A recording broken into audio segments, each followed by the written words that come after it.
వాళ్ళు కూడా ఎప్పుడు ఏమీ మాట్లాడట్లేదు అనేది అటు కాంగ్రెస్ పార్టీ నుంచి కానీ ఇటు బీఆర్ఎస్ పార్టీ నుంచి కూడా విమర్శలు వస్తున్నాయి. సో ఇప్పుడు అసెంబ్లీలో అయినా ఈసారైనా ఎమ్మెల్యేలు వీటి గురించి మాట్లాడతారా అనే ప్రశ్నలు కూడా వస్తున్నాయి కాబట్టి ఏం చెప్పదలుచుకున్నారు? ఇప్పుడు రాష్ట్ర ప్రభుత్వం ట్రిబ్యునల్ మీద ఉన్నటువంటి అంశంలో రాష్ట్ర ప్రభుత్వం మాట్లాడినప్పుడు అప్పుడు స్థానికంగా ఉన్నటువంటి పరిస్థితుల్లో భారతీయ జనతా పార్టీ మాట్లాడింది. కేంద్రం విషయంలో ఖచ్చితంగా నీటి వాటా తేల్చేటువంటి అంశంలో ఎప్పుడు ప్రస్తావించినా కానీ ముందున్నది భారతీయ జనతా పార్టీ, దాంట్లో ఏమాత్రం సందేహం లేదు. ఇప్పుడు కూడా సందర్భం ఉన్నది, చేసింది, అవసరము, రాష్ట్ర ప్రభుత్వం ఏమంటుంది, కేంద్ర ప్రభుత్వం ఏముంది అనేటువంటి అంశం ఉన్నప్పుడు భారతీయ జనతా పార్టీ 100% నిలబడుతుంది, దాంట్లో ఏమాత్రం సందేహం లేదు. వీళ్ళక దాటివేసేటువంటి ప్రయత్నం చేయరు. ఆ రోజు తెలంగాణ ఉద్యమంలో కూడా కరాఖండిగా తెలంగాణ రాష్ట్రాని కోసం ఆ భారతీయ జనతా పార్టీ ముందు స్పందించింది అన్ని పార్టీల కన్నా. కాంగ్రెస్ కన్నా ముందు, ఆ రోజుల్లో కాంగ్రెస్ కన్నా ముందు భారతీయ జనతా పార్టీ ముందు. దాని తర్వాత కాంగ్రెస్ ఉన్నటువంటి కొంతమంది నాయకులు వచ్చారు, దాని తర్వాత మాట్లాడారు. కానీ భారతీయ జనతా పార్టీ అట్లా కాదు కదా. తెలంగాణ ఉద్యమం కోసం మాట్లాడి, తెలంగాణ అభివృద్ధి అంశంలో కూడా మాట్లాడింది.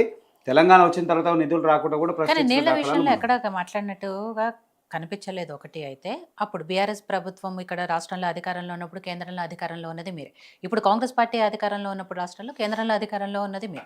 కాబట్టి ఏం జరిగింది, ఏ ఒప్పందాలు అయ్యాయి ఏంటి అనేది కేంద్ర ప్రభుత్వం దృష్టికి అయితే వచ్చి ఉంటాయి కదా. ఇప్పుడు ఎస్ఎల్బీసీ ప్రాజెక్ట్ మీద మొదటగా స్పందించింది భారతీయ జనతా పార్టీ. అప్పుడున్న కిషన్ రెడ్డి గారు, అప్పుడు కూడా వారు మంత్రి ఉండే. మంత్రి ఉన్నప్పుడు ట్రిబ్యునల్కి సంబంధిత శాఖకు దానికి సంబంధించిన విషయాల్లో ముందు లెటర్ ఇచ్చింది భారతీయ జనతా పార్టీ. ఇచ్చినప్పుడు దాన్ని పెడజేవన పడేసింది బీఆర్ఎస్ పార్టీ. మేము ఏమంటున్నాము, ప్రజల కోసం ఏది అవసరం దానికోసం కరాఖండిగా భారతీయ జనతా పార్టీ నిలబడుతుంది, దాంట్లో ఏమాత్రం సందేహం లేదు. ఇక్కడ ఇలా కొత్తగా వీళ్ళు మాట్లాడి వచ్చేటువంటి పరిస్థితి రాగానే, కేసీఆర్ గారు కనుమరుగయ్యేటువంటి పరిస్థితి రాగానే నేను వచ్చిన అరే ఉన్నాడు 2-3 గంటల దూరం ఉన్నాడు. కేసీఆర్ పోయి పక్క రాష్ట్రంలో లేడు, పక్క జిల్లాలో లేడు, పోయి ఏదో వేరే రాష్ట్రంలో లేడు, పక్క దేశంలో లేడు కదా. గీడున్న దానికి 2 గంటలు వచ్చేదానికి కేసీఆర్ వచ్చిండు, కేసీఆర్ వస్తుండు, అరే ఏంటి ఏడుకొస్తుండు? పోయి దేశాలు, వేరే దేశాలు అయితే ఏం లేడుగా, వేరే దేశంలో లేడు, రాష్ట్రంలో లేడు. 2 గంటలు 3 గంటలు వచ్చే దీనికి వస్తుండు చేస్తుండు, ఇది చేస్తుండు, మాట్లాడుతూ ఏం మాట్లాడిండు, ఏం చేశాడు?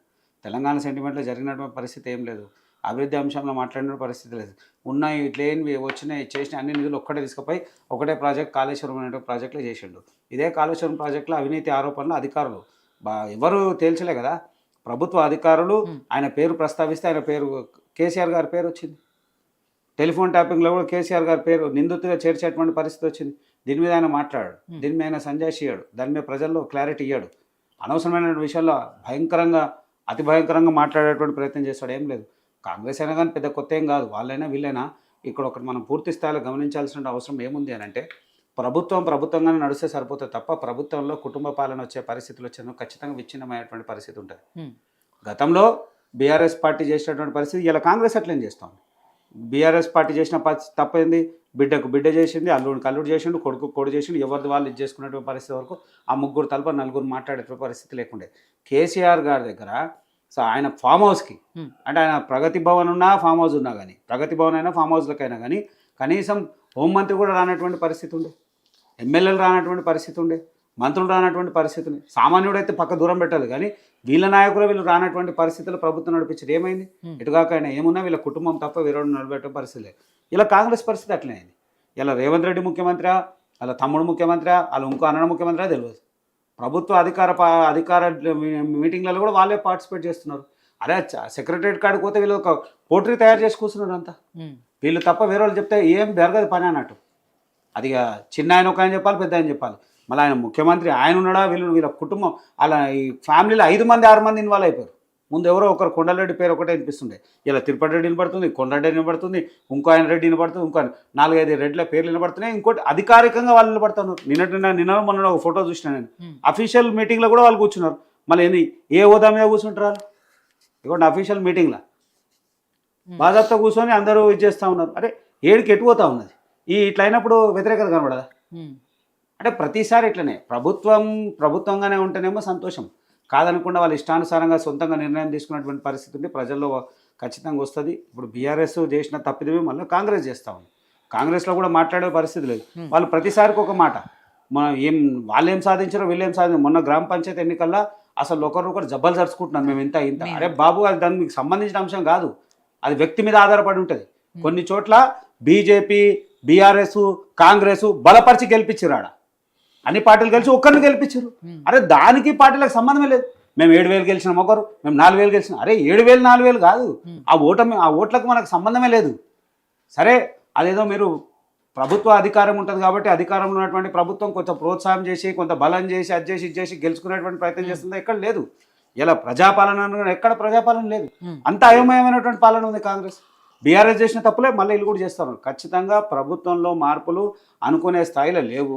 వీళ్ళ పథకాలు పూర్తి స్థాయిలో అమలు లేవు. 6 గ్యారెంటీలు ఎక్కడ పోయినా ఇంకా మాట్లాడే పరిస్థితి లేదు. కొన్ని అయితే ఇంకా చెప్పలేనటువంటి పరిస్థితులు ఉన్నాయి. డైరెక్ట్గా మాట్లాడతాం నిధులే లేవు అని మాట్లాడతారు. ప్రతి నెల 8,000 కోట్ల రూపాయలు డెఫిసిట్ గత ప్రభుత్వం చేసిన దానికి అప్పులకు వడ్డీలు కట్టేటువంటి పరిస్థితి లేనటువంటి పరిస్థితి ఉంది. ఇంత జరిగినటువంటి ప్రజల్లో ఏమయం వస్తుంది? ఏ పార్టీ ఉన్నా ఏ రాష్ట్రం ఉన్నా ఎవరు వచ్చినా అంత ఈజీగా రాత్రి సర్దుగా ఉన్నటువంటి పరిస్థితి లేవు. ఖాళీ హంగులు ఆర్భాటాలు చేస్తూ ఉన్నారు. ఈయనను కాదని ఆయన ఒకటి, ఆయనను కాదని ఇంకోటి. ఆయన చెప్తా ఉన్నారు కేసీఆర్, నేను పెట్టిన దానికి ఇంకో పేరు పెట్టిండు ఆయన, నేను ఫార్మా పెడితే ఆయన ఇది పెట్టిండు, రేపు ఇంకో ఆయన వస్తే ఇంకోటి పెడతాడు. అది కాదు కదా. అసలు గ్రౌండ్ లెవెల్లో ఏం పని జరుగుతూ ఉంది, ఎక్కడ అభివృద్ధి అవసరం ఉంది, ఎక్కడ మనం ఆటంకం జరుగుతూ ఉంది, సంక్షేమ పథకాలు ఏం చేయాల్సిన అవసరం ఉంది, ప్రజలకు ఏ ఉపయోగపడతాయి, ఎలాంటి పథకాలలో మనం ప్రభుత్వం నష్టపోతుంది, వనరులు ఎక్కడ దెబ్బతింటుంది, అవి ఎక్కడా చూస్తలేదు. అనవసరమైనటువంటి పథకాలు తీసుకుని వచ్చి ఆ పథకాల ద్వారా గెలిచే ప్రయత్నం చేస్తున్నారు. గెలిచిన తర్వాత మాట తప్పే ప్రయత్నం తప్ప ఎక్కడా జరుగుతలేదు. నిజాయితీగా ఎన్నికలు నిర్వహించే పరిస్థితి 2 పార్టీలు, నిజాయితీగా ముందుకు పోయే పరిస్థితి 2 పార్టీలు. ఏదైనా మాట్లాడితే మళ్ళీ కేంద్రం నేను క్లియర్గా చెప్పినాం, అనేక సందర్భాలు చెప్పినాం, కేంద్ర రాష్ట్ర సమన్వయంతో జరిగేటువంటి అభివృద్ధి వేరు, అంతే తప్ప పరస్పరంగా అనేటువంటి పరిస్థితి లేదు. మొన్న కేసీఆర్ గారు నిన్న మాట్లాడారు, మళ్ళీ అనేక బిల్లులకు ఆయన మద్దతు ఇచ్చింది కదా. మేమేం చెప్పలే కదా. అప్పుడు అన్ని రాష్ట్రాలు ఇచ్చినట్టు కూడా మద్దతు ఇచ్చినావు. ఎప్పుడు నీకు బెడిసి కొట్టిందంటే మేము ఉన్నది మాట్లాడినప్పుడు. నువ్వు డిపిఆర్లు వేరే నిధులు ఇక్కడ వాడకు, నువ్వు కాళేశ్వరం ఎక్కడ తీసుకొని వచ్చి కూడా కాళేశ్వరం వాడుతున్నావు, అది ఎట్లా వాడుతున్నావు అనేటువంటి అంశం రాగానే రివర్స్. అప్పుడు నీకు కొత్తగా అయిపోయింది. అప్పుడు రాష్ట్రాల మీద వీళ్ళ ప్రయోగం అని అనేకమైనటువంటి ఆరోపణలు తీసుకొని వచ్చి పక్కన వాడిని వీడిని కలుపుకొని ఏమైంది, వాళ్ళందరూ బాగున్నారు, ఈయన రోడ్డు మీద పడ్డాడు. ఇప్పుడు పక్కన కలుపుకున్నాడు స్టాలిన్ బాలేడా, వాడు వీళ్ళందరూ బాగున్నారు కదా. ఎవరైనా ఏ స్టైల్లో ఎక్కడ పని చేసుకోవాలో పని చేసుకుని నువ్వేమైనా రోడ్డు మీదకి వచ్చే పరిస్థితి వచ్చిందిగా. రాష్ట్రం అభివృద్ధి చేస్తామనే ఆలోచనతో తెలంగాణ ఆకాంక్షతో తీసుకొని వచ్చిన తర్వాత ఇలా ఎటుకాని పరిస్థితి తీసుకొని వచ్చినాం. ఆయన మాట్లాడితే ఒత్తిడి మాట్లాడితే ఏమున్నది అని ఈయన అంటాడు, నీ వల్ల పోయిందని ఆయన అంటాడు. మొత్తానికి ఏమైంది, ప్రజలు అయితే అయోమయం తీసుకొని వచ్చారు. రైట్. కోటేశ్వరరావు గారు, సరే రేవంత్ గారు ఏం మాట్లాడుతున్నారు, కేసీఆర్ గారు ఏం మాట్లాడుతున్నారు అనేది పక్కన పెడితే ఎవరికైనా కావాల్సింది ఐ మీన్ అంతిమంగా నీళ్ళ విషయంలో అంటే ఆ నీటి పంచాయతీల గురించే మాట్లాడుతున్నాం కాబట్టి ఏ రాష్ట్రానికి కూడా అన్యాయం జరగకూడదు, సరే తెలంగాణకు అన్యాయం జరుగుతుందని వీళ్ళు మాట్లాడుతున్నారు కాబట్టి ఇది జరగకుండా ఉండడానికి అసెంబ్లీలో చర్చించాల్సిన అంశం ఏంటి, ఎవరి బాధ్యత ఎంతవరకు?